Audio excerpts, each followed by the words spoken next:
Let's set in a comfortable meditation posture and close the eyes.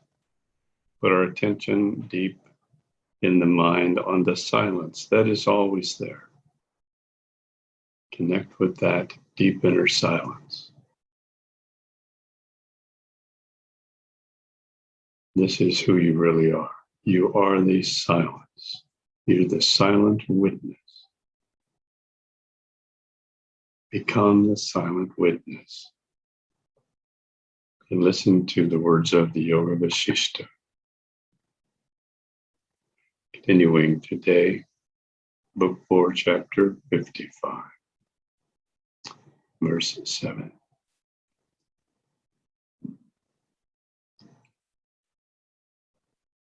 With Dasura's permission, I looked into the hollow of the tree and saw herds of stags grazing fearlessly about it.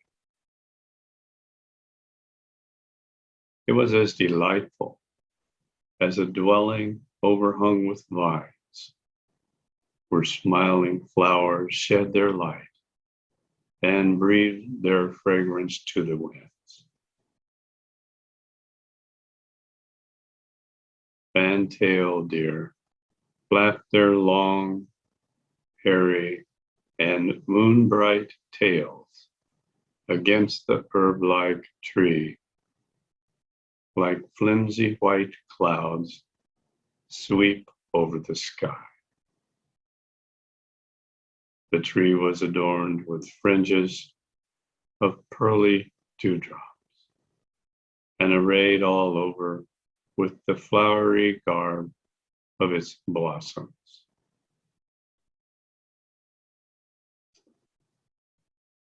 Smeared with the dust of its flowers, it appeared to be anointed with sandal paste,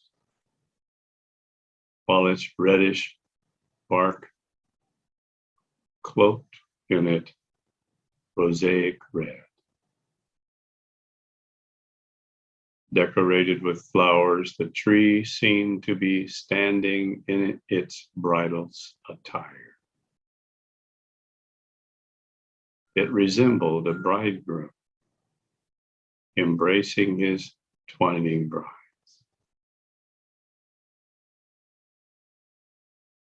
The dwellings of the shrubberies all around resembled the leafy huts of hermits, which, covered with their blossoms, looked like a city flying flags in festivity.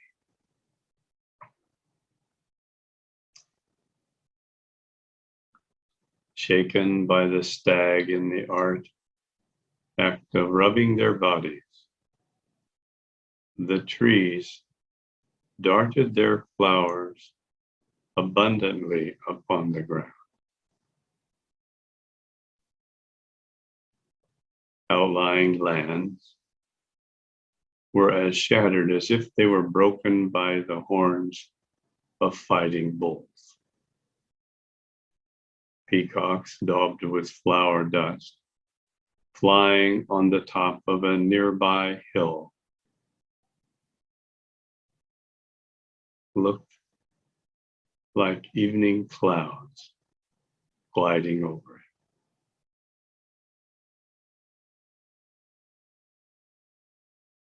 Here a goddess seemed to be playing on the lawns,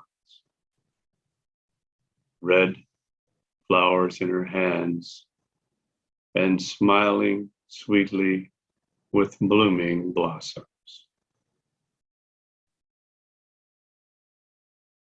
She reveled with the nectarine honey of flowers and shed her beauty on all sides. The closing buds resembling her eyelids were lulled to sleep by the forest breeze, breathing constantly with the fragrance of the flowers. Clusters of flowers forming her breasts were hidden under the bodice of leaves. She sat at the window of her alcove, formed by twining creepers and vines, dressed in the purple garb of the flying, powdery dust of flowers. She swung in her swinging cradle of bluish blossoms, adorned with various floral ornaments from head to foot. She moved about the flowers in the garb of a woodland goddess,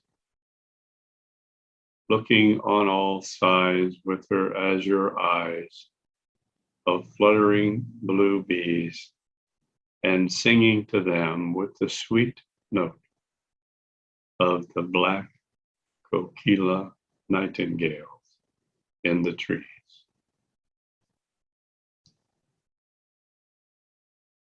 The trees, tired with their labor of love, refreshed themselves by sipping the dewdrops trickling on the tops of flowers.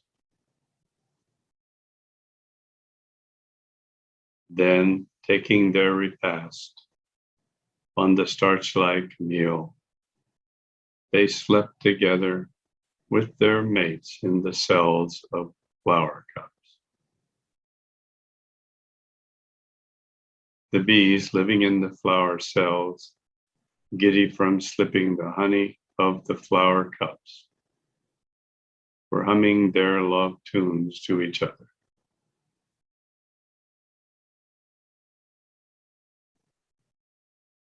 For a moment, the sage remained attentive to the murmur proceeding from the village beyond the forest. Now he listened with pricked up ears to the busy buzz of blue bees and flies at a distance. Then the sages looked down and saw moonbeams spread like a sheet of fine linen over the blades of grass on the ground below.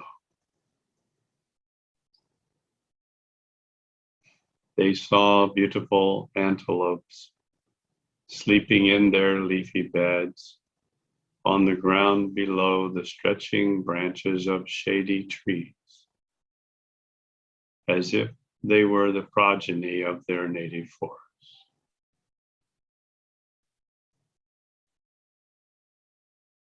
They saw fearless birds chirping on the branches and others sleeping confidently in their nests. They saw the ground covered with living creatures, feasting on the ripe fruits that had fallen. They saw long lines of black bees lying mute on the ground, like strings of beads, blackening it with their dark bodies. The forest was smelling with fragrance, and the sky was covered by a cloud of flowers. The dust of kadamba blossoms adorned the ground with perfumed gray, and kadamba fruit covered the face of the land. What more need be said other than there was no part of the tree which was not useful to living beings. Here, deer were sleeping on fallen leaves, and there, others were resting on the bare ground. Birds sat on the banks and the beaches of the streams, all about that lofty tree.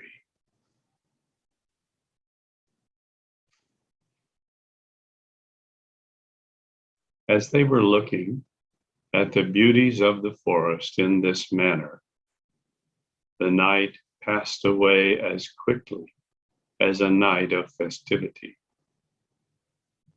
The son of the hermit kept talking with me on many subjects and derived many useful instructions from my teaching. As we conversed with each other on different subjects, the night passed away as quickly as that of a conjugal pair. Now it began to dawn, and blushing flowers began to open their petals, while the host of stars on high disappeared from their arena of the sky.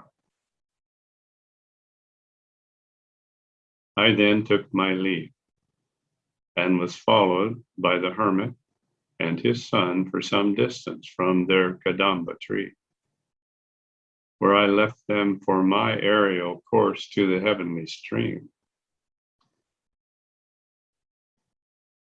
There, having performed my holy ablution, I came down under the roof of heaven and then entered the celestial region of the sages, which is situated in the midway sky. Now I have related to you, Ram, the story of Dasura, that you may learn from this example the unreality of the apparent world, which is only a shadow of the ideal one. It was for this reason that I told you what Dasura had said by way of explanation of the phenomenal world as a shadow of the ideal world. Therefore, know the spirit like Dasura and imitate his example in the magnanimity of your soul. Forsake the unreal and pursue reality for your permanent delight. Rub out the desire, the dirt of desire from your mind, and see the image of truth as it is in a mirror. Thus you will attain the highest state of knowledge and be honored in all worlds as a perfect being.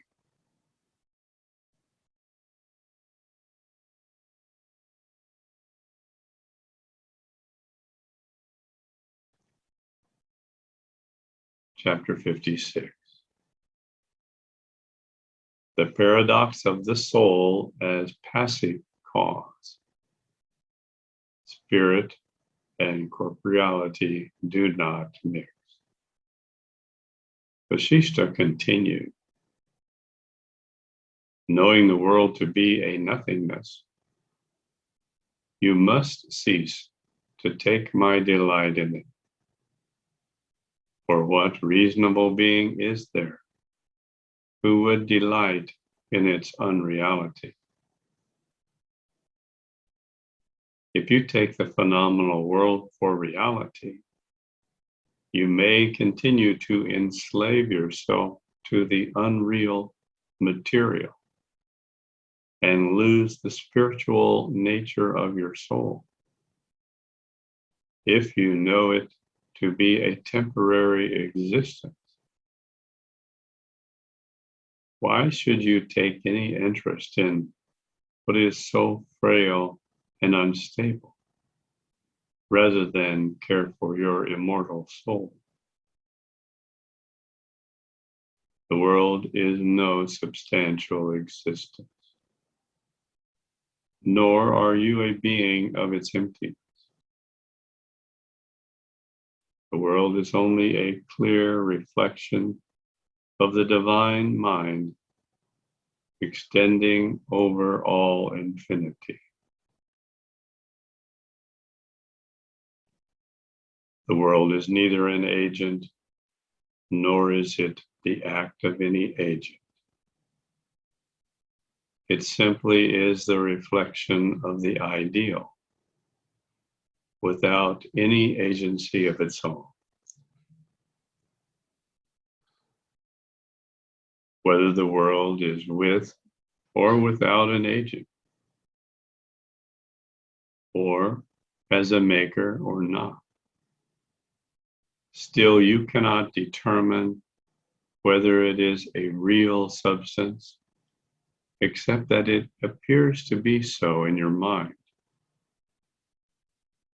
The soul is devoid of all organs of action, and with all its activity, it remains motionless and without action as anything that is inactive and immovable. The world is the production of a fortuitous chance, and none but children place any reliance on it. The world is neither stable nor fragile, but it is mutable from one state to another.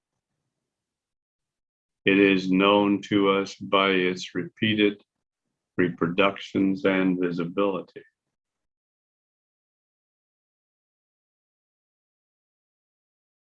It is neither everlasting nor a momentous thing. Its constant mutability contradicts its firmness, and its nothingness is opposed to its temporariness. If the soul is the active power without its organs of action, it must be unfailing and entire because of the continuance of its inorganic operations cannot weaken its power. Therefore, there is an irresistible destiny which is absolutely overruling. The soul is existence and non-existence itself. It is sedate and continuous, and all visible disturbances are only false appearances.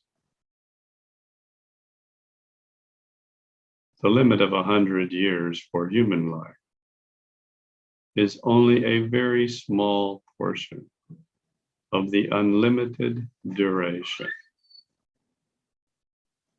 Therefore, it is very astonishing that anyone should be concerned with this small portion of his existence in disregard of his eternal life.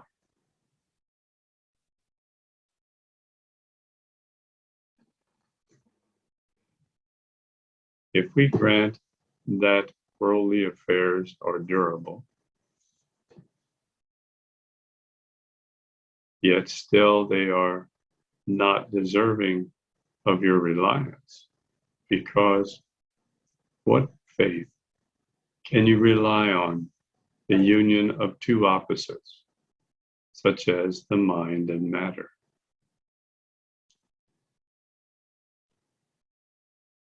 And it is the state of worldly things is unsteady and uncertain. It cannot be deserving of your confidence. Say, can you be sorry at the dissolving of the foam and froth on milk or water? Then why should you lament at the loss of the perishable?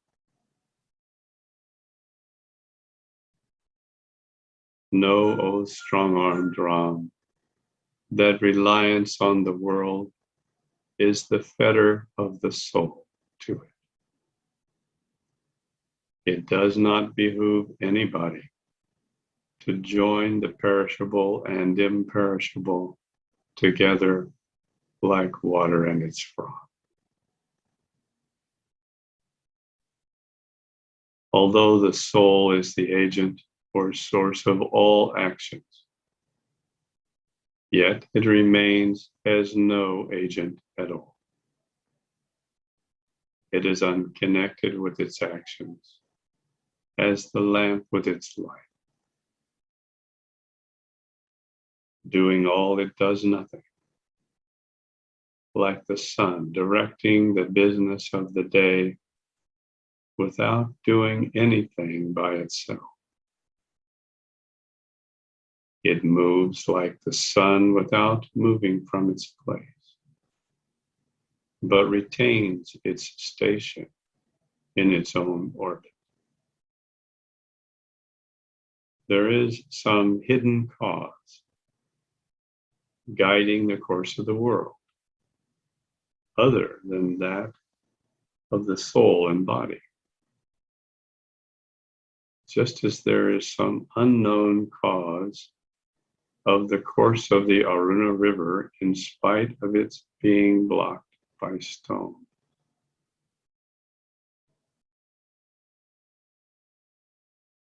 When you have known this for certain by your proficiency, O Ra, and when you have well ascertained this truth by its clearest evidence,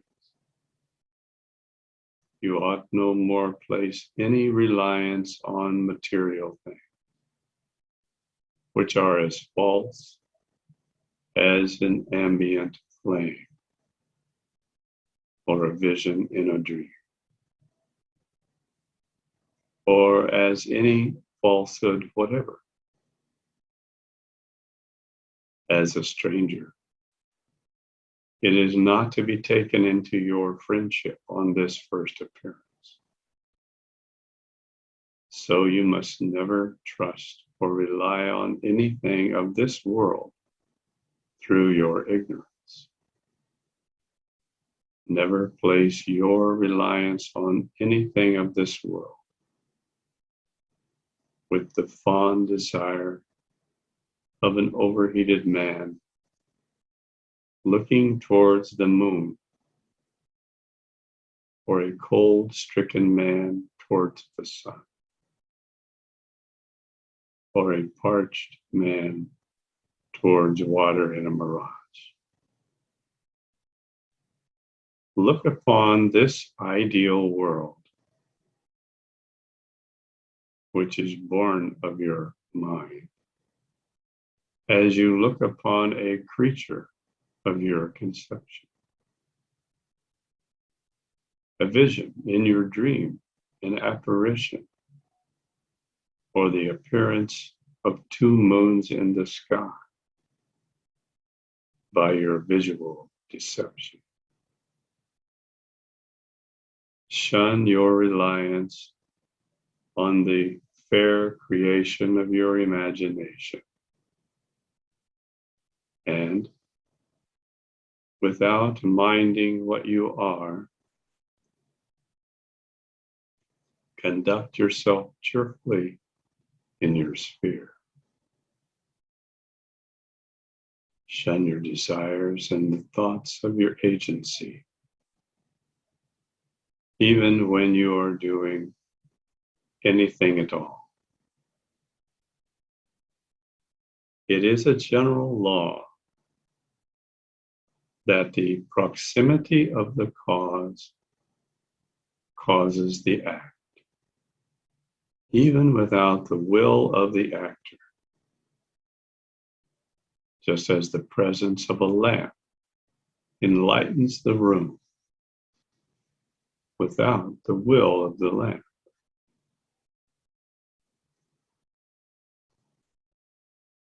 Now let us continue, established in the silent witness,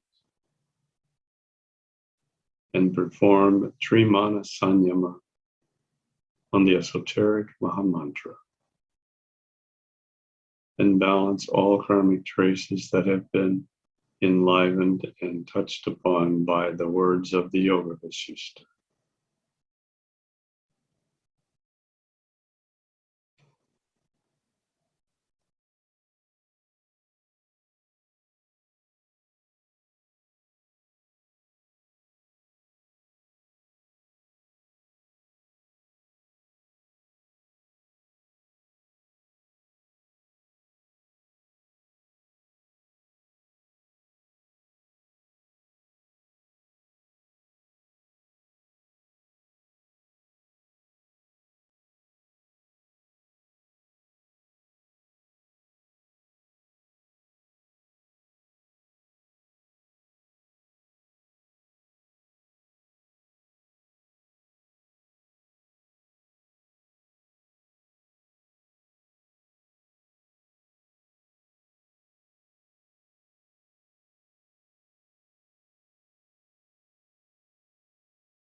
Jai Gurudev.